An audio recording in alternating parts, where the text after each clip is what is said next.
Hello friends, আসসালামু আলাইকুম। সবাইকে স্বাগতম জানাচ্ছি আজকের নিউ ভিডিওতে। আজ আমি আমার হোন্ডা হর্নেট 2.0 মোটরসাইকেলটি ফার্স্ট সার্ভিসের জন্য শোরুমে নিয়ে যাচ্ছি। তো বাইকটি রাইড করতে করতে কথা বলি। বাইকটি এখন পর্যন্ত প্রায় 1100 কিলোমিটার চলেছে। ফার্স্ট সার্ভিসের আগে আমি 500 কিলোতে একবার ইঞ্জিন অয়েল চেঞ্জ করেছি। তো এই সময়ের মধ্যে বাইকটি চালিয়ে আমার অভিজ্ঞতা মোটামুটি ভালো হলেও কয়েকটি সমস্যা আমি লক্ষ্য করেছি, যেগুলো আজ সার্ভিস সেন্টারে আমি জানাবো। তো প্রথম সমস্যা, ইঞ্জিনটি তুলনামূলকভাবে অনেক বেশি গরম হয়ে যায়, বিশেষ করে শহরের ট্রাফিকে বা সামান্য সময় চালানোর পরেই এরকম ফেস হয়। দ্বিতীয়ত, মাঝে মাঝে গিয়ার পরিবর্তনের সময়, বিশেষ করে গিয়ার ডাউনশিপের সময় গিয়ার ফেসে যায়।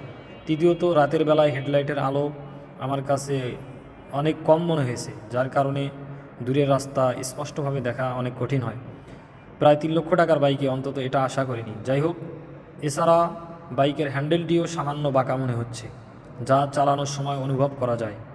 এটা নিয়ে ইউটিউবে অনেক রিভিউ দেখার পর বুঝলাম যে এটা হুন্ডা কোম্পানির জাতীয়গত সমস্যা। যাই হোক, আজ শোরুমের টেকনিশিয়ানদের কাছে এসব বিষয় বিস্তারিতভাবে তুলে ধরব এবং আশা করছি তারা সমস্যাগুলো পরীক্ষা করে প্রয়োজনীয় সমাধান দেবেন।